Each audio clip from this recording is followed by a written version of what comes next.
Hey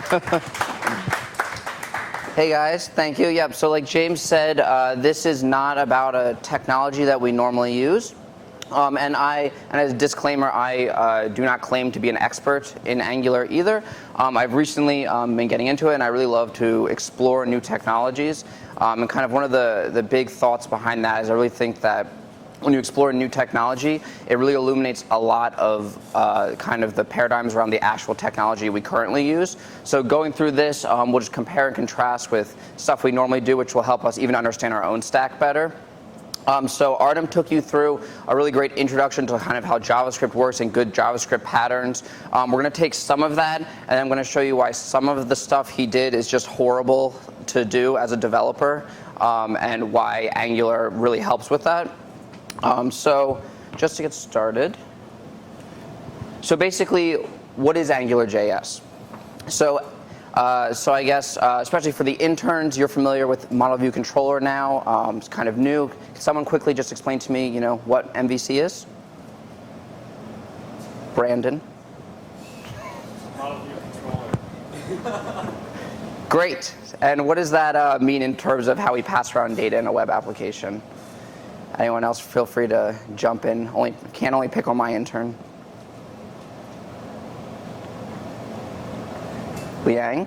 So the controller gets data from the model and presents it. Yep, exactly.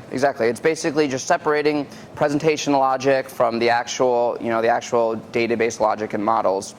And so what we use is Zen framework, where half of this all happens on the server. So we have models that run SQL to get data, and then all the views are dependent on the controllers, which is also code running on the server. Angular is what we call a client-side MVC. And what's cool about it is that we can actually completely separate the data layer and the client layer. And this allows us to take a huge load off the actual server and do a lot of the data manipulation processing on the client side. So essentially, it allows you to have factories and controllers all in the front end, all with JavaScript, all running on the client. Second thing it does is Angular is its goal is to extend HTML, and it basically does this to present dynamic content. So is anyone familiar with the phrase unobtrusive JavaScript? Show of hands if anyone has heard of that. So basically, other offices too. Sorry, I wasn't looking at the camera. So basically, let's imagine you want to set up an event handler on some sort of HTML element in JavaScript. Anyone want to say how you would do that? Just the kind of general practice way to do it? Yeah, Brandon? In jQuery, I just grab the element by its class or ID, and then I bind a listener to it using jQuery. Exactly. So this is basically what's known as DOM manipulation. You're able to bind event listeners to actual HTML attributes, and then from that we can do stuff with it with JavaScript. Angular does this really awesome thing called two-way data binding. And this basically allows the automatic synchronization of our models and our views. So in the event binding example, where we have to actually put an event handler, find the element in the DOM, something happens on the view, then we now have something back, and then we have to, if we want to show that again in the actual view, then we have to, again, grab an element in the DOM and replace the information. So Angular completely replaces this, which is awesome. So basically, that's what happens with the automatic synchronization of the data. Something happens on the back end, automatically reflects on the front end. Something happens on the front end, automatically reflected in the back end, which is awesome. So basically, a lot of times people coming into Angular, they'll say like, oh yeah, can I use jQuery with it? Well, Angular actually makes it so there's no need for jQuery at all. So, we talk sometimes about like, oh, we shouldn't use prototype, we should jQuery. We should even just not even use, even now jQuery is a little passé because it's not even necessary to do this kind of manual DOM manipulation. And basically, just a side note, the reason for this is because HTML is very static, and that's always the purpose of it. But now we're building single-page applications. We're building dynamic applications and interactive ones. And so this is the type of technology that helps us do that. So I talked a little bit already about why a client-side MVC. Basically, we're decoupling the server side and the client side. We're taking a huge load off the server to be able to do all of our processing on the client. And views are no longer dependent on controllers that are being rendered on the server. And yeah, and also, of course, you can allow for development in parallel. So you can have two separate code bases where someone's building basically a RESTful API layer, and you're building the entire front end. That's an MVC framework. So why Angular.js? Like I mentioned, decouple DOM manipulation from application logic. Basically, never have to worry about manipulating the DOM again. Things automatically update on both the model side and the client side. And it lets us build dynamic single-page applications. So for Angular JavaScript, we're going to go through a few concepts just for the basics. Raise your hand if you've ever heard of these concepts. So dependency injection. Great. This is why we're going over it. $scope, as it's used in. Yes, you've heard of $scope. Awesome. You want to say something about it, or? Okay, you've done a little bit of Angular? Oh, great. So it would be like, how would it be like in the control? Yep. The scope would be like that. There would be like a controller that we would like have, I don't know what you call it, put this double angular brackets around it. Yep. So those variables could be attached, like those values could be attached to the scope, and we could modify them, and there could be functions for the scope, which probably on click or something could be called. Yep. Yeah, exactly. Basically, it's leveraging kind of the core stuff in JavaScript where window is your global context. And Artem was touching on different namespacing, and that basically allows you to have a specific context for functions so that there aren't conflicts. And so scope is what allows us to, basically in Angular, it's a global kind of object that allows us to attach things to it and use it in the view. Two-way data binding, I touched on a little bit. We'll go into a little bit more details of it. And then just in general, how Angular uses routes, controllers, factories, and templates, being able to put them all together to basically render our applications. So dependency injection.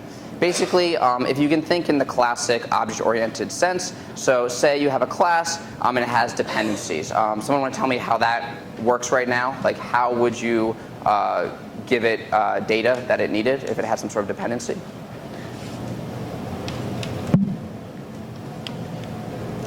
So think of just kind of normal object-oriented programming. Say you have a class, but it needs some functionality from a different class. How would you get that functionality into that class? Hirsch, you have one? So it's not a trick question, yeah? Could you extend it? Yeah, exactly. So inheritance, exactly, subclass, superclasses. So you kind of build these big data structures. What dependency injection allows you to do is build these small modules and only use them when you need them. So essentially, you can have a function and you can basically inject the actual module into it and say, this is what I want to use. And so Angular uses this a lot, and we'll go through and show exact examples of it. But basically, it's great for refactoring because not all of the modules have to be aware of each other. And you can write different ones. Developers can develop them at the same time. So the concept is modules to be loosely coupled instead of strict inheritance of them. And like I said, injection, passing of dependency to a dependent object. And then two-way data binding. Basically, templates. All your HTML templates are rendered based on data binded in Angular through scope, like Hirsch was saying. So basically, scope is the execution context for all your expressions, and you're able to reflect any changes in the models and the views, and any changes in the views and the models automatically, synchronously, magically. And again, we don't need to manipulate the DOM. Can't emphasize it enough because it's awesome. So this is the last slide before we start jumping into some code. Basically, this is talking about routes, controllers, factories, templates. So the way Angular is set up, there's multiple ways to do this, but Angular can completely take over the routing in your application. So this is basically the concept of a single-page application. If you've ever seen in a URL /hash/URL, those are for single-page applications. Those are ones where they're not hitting the server to call that location. It's all being handled client-side. And so that's what Angular lets you do. And so if we just look at this small code snippet right here, essentially what we're doing is, first, this is an example of dependency injection. There are things called providers, which I'm not going to really get into. But basically, they're different modules that have to do with routing and having to do with the location. And so basically we're saying when the route is, just /home, use this controller and use this template. So we can define our templates in separate files. It's another reason why I really like Angular opposed to, say, Backbone.js, which uses underscores to load HTML from the DOM, which I hate, and then Artem's templating stuff, same thing, where you have to actually, the inner HTML of this template, absolutely hate it. I think it's way more, this is an opinionated talk, by the way, I should make that disclaimer. And just structure your files in different folders. And so, defines controller template to be loaded for a given route. So that is basically what I wanted to do in terms of the general concepts of Angular before we start diving into actually some code and demoing it. Anyone have any questions so far before we get into code? Yeah, Brandon. Yeah, so that last code snippet So that last code snippet that you just showed, that's basically like Ajax's, that's like Angular.js's Ajax in a sense, right? You're just routing all of the different pages, and then it gets the server and goes to the controller and gets the content only for that specific section that you need. So, sort of. So basically, you're right in that it's saying that's the controller you use. So imagine Empire right now, right? If we have /tickets/Yankees, it goes to the tickets controller and then renders the Yankees view. So this is basically telling Angular that when we have that path, and often it'll be buttons because it's a single page application, then we'll load this controller. With that controller, there will be a factory, which we use for a dependency injection. That factory, in the exact same way traditional MVC works, will handle all of the actual getting the data from the server. So Angular has an HTTP method that will actually get hit your API endpoint and take that data. And so then that'll be in your factory, and then your factory, you can call it in your controller and do it with whatever you want. But it's different than the concepts of just Ajax because everything's asynchronous in Angular. So really, it's almost closer to just doing a curl request or an HTTP request to an API endpoint. Any other questions? Great, let's jump into some code. Jumped the gun on that one. All right, cool. So basically, what I first want to do is I want to just demonstrate how we would do something kind of the traditional way, and then we'll rewrite it with Angular to kind of show you how awesome it is. So basically, my intent of this is we have just a form input. I want to be able to type in the input, and as I'm typing, I want it to be appearing in real time on the page. I've done. You could imagine something like this happening where, if you have a credit card form and you have an image of a credit card and you want the information to appear on the side as you're filling out information on the site. So something like this. So to start, so we have our HTML here. We can ignore that for now. Just go into our JavaScript. And so like Artem was saying, we're going to set up a namespace. So window.nextJump or an empty object. And then we're going to make our own self-executing encapsulated function for this. So let's say this is our first Fridays function, or class, if you will. No such thing as classes in JavaScript, but we basically imitate them through functions. So here we go. We've got a function namespace. And so now we want to be able to, when we type something in the box, we want to be able to show it. So like Brendan was saying earlier, what do we have to do to it? Event listener, yes, Hirsch, thank you. So, well, even before that, I guess I should say, we have to, like you were saying, grab the DOM, actually link it. So let's just look at what I called it. Message input, it looks like. Using prototype, but we could easily just do this with vanilla JavaScript. So we grab it. We want to register an event listener, observe key up, right? And then we give it a callback function to do something when we're done. Anyone know how we get the value from this once we have the event listener on it? Yeah. Michael? It's either .text or Say it louder. It's either .text or .html, and I forget. Well, yeah, but how do I get the actual element itself? Oh, like the inside? Yeah, yeah, exactly. So we have this, right? I want to be able to get, I bind it to the input, and now I want to be able to. Use inner HTML. Say it again. Inner HTML. So that's correct, but what inner HTML? E. So E is actually the event. So E is going to give us E is going to give us the keys, right? So that's the actual event. Artem, there we go. Keyword this, which I think you left out of your presentation. Yeah, I said it couldn't get. There we go. So so this is actually input. So we can do this dot value. So say we're gonna define this kind of global message up here, and we're gonna say message equals this dot value.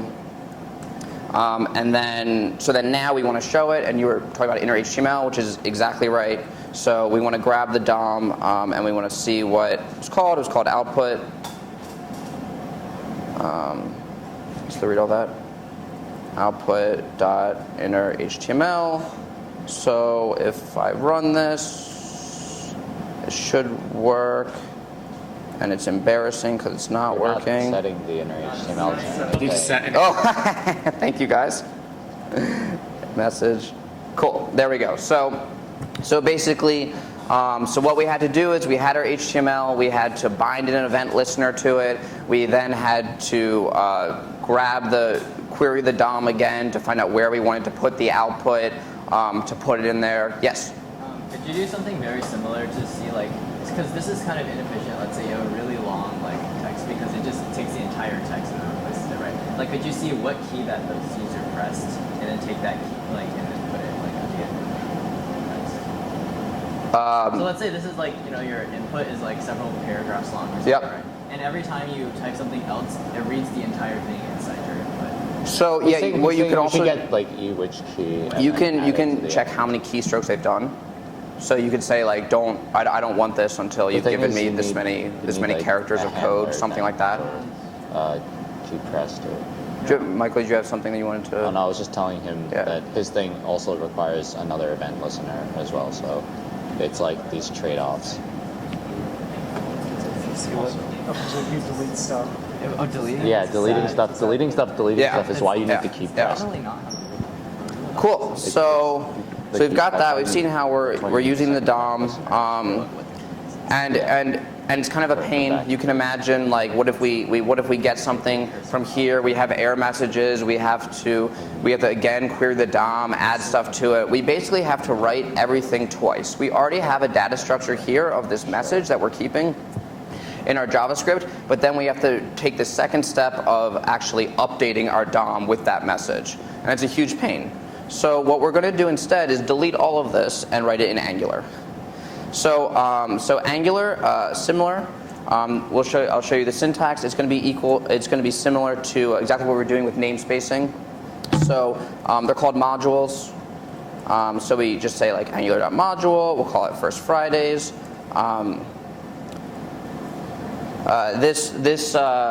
This empty array, you can pass in different type of other things like route providers and stuff in there that from some kind of additional Angular libraries. But for right now, we don't need any of that. And then we should be able to just do app.run function. Let's say we'll alert that it's running when it's done, and then the thing that's a little bit unique, like I was saying, how it's extending HTML. It's really an extension of HTML. That's what Angular is. We go ahead and we declare that this is a Angular app. So Angular has the attributes that are ng dash whatever we're using with. So we'll say ng app, and we called it. We registered First Fridays app, and now you can see that Angular is running. So we now have Angular running, which is awesome. So we'll get rid of that alert because we no longer need it. Cool. And so, cool. Can anyone guess what we probably do next? Controller, exactly. Hirsch, who has used Angular before, so slightly cheating, but that's okay. So we define a controller for our module, and then we just give it a callback function again. And then this is where is going to be our first real example of dependency injection. We're going to inject scope, which, like I said, is the global object that Angular is going to use to pass data between the models and the views. So we have scope there, and we want a message. And so we just put this variable here, scope.message. Let's see, so we've got this here. So right now we have this div ID container. What we can do is we can tell Angular that we want this HTML to correspond to this controller. So we define the controller here, and it equals to First Fridays. And then for the input, we defined an ng model. So basically, we're binding this, the two-way binding of saying we have this scope.message in our controller, and then in our actual HTML, we would like that to be bound to it. So message, and then in here, this is where we're going to put our output. In Angular, similar to PHP, you can have sideways, question mark, equals, whatever variables. The syntax is just the double curly braces. You can put message, and that's it. So there's no querying of the DOM. There's no actual grabbing elements and putting it. Basically, we update something on the back end, or we shouldn't exactly call it the back end, but we update something from the controller, and it automatically reflects in the view. We update something in the view, it automatically reflects in the controller. So when we're typing right here, so that's our ng model message, right? It's taking that scope.message and it's resetting it. So if we say this, and then in the output, we're just printing what that scope.message is. So we're basically taking our normal JavaScript data structures, and we're just two-way binding it to the HTML and mirroring all of it as it goes on. Let's see how much time I have. So basically now, let's maybe in the last 5 minutes just show you. How about I run through a simple to-do application, just show you the code? Sounds good? People interested in it? Good. Keeping you awake?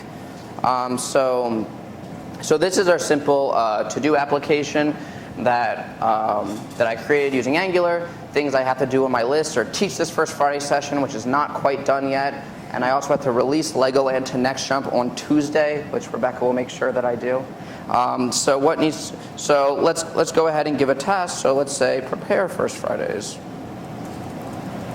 So this is just working like a delay, working like Artem's to-do list. There we go. And so First Fridays, this has already been done, so I can check it off. And once it's checked off, it can't be unchecked off. So basically, we can go and look at how the code is. So with Artem's to-do list, what he was doing is he was putting event listeners on this, grabbing the value from the HTML, and then he was appending to the DOM. So in the beginning of his templating stuff, you saw this horrible stuff with strings of HTML, and then he slowly got better with what he had at his disposal for these archaic technologies that we use. So finally, he's able to do some templating, but we're still attaching event listeners. We're still passing them around.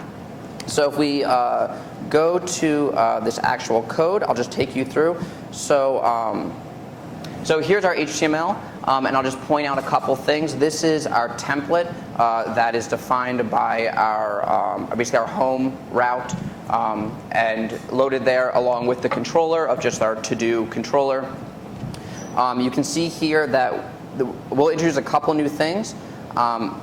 First, what we had already done, we have a new to-do.task. So new to-do is an object, and it has a property task. So that's our model for our input. which is updating as we type. And then we define an ng click on the actual submit button. So when I first started looking at Angular, this kind of troubled me because I was like, what about unobtrusive JavaScript? What about separating our event handlers in JavaScript and our HTML? So Angular really is a completely different paradigm. Like I'm saying, it's meant to be an extension of HTML. So this is how we attach any sort of events that we need to, but there's a lot less, there's different types of event binding now. We're not putting an event listener on this. We're just saying when we click on this, then we'll actually add the to-do. And then just taking a quick look at this code right here.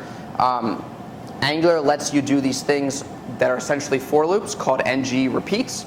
So we have in our scope, we have a to-do array of objects.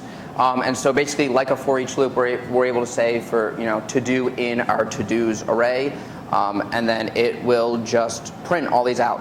So I'll show you the Angular code now. But basically, when this thing first happened, it mirrored, it kind of faked a factory call to get data from a server. So when we first go to it, you can see that there's already some data.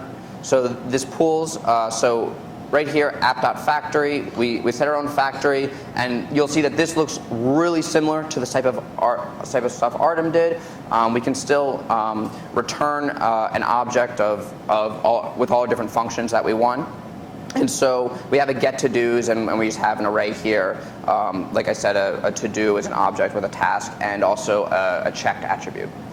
So then you saw before here just the running and how we sync up the controller and the template. So all we have to do is in the controller, we add our scope to-dos. So this is going to be an array of all the to-dos that we have. And we can use the factory to get the to-dos. This is through dependency injection again. We're able to inject the factory into the controller. If you might notice that this means you can inject multiple factories into one controller. So depending on your needs, these things don't have to be aware of each other. Say we had an authentication controller or complete to-do factory, complete to-do factory. We can use multiple of them all within this controller, which can be pretty useful. So we have our global array.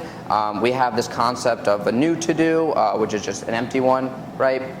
And so then when we add, all we have to do is we assign this new to-do. So this was updated just through the HTML, through the data binding. So change the data on the view, pass to the model. This variable has now been updated.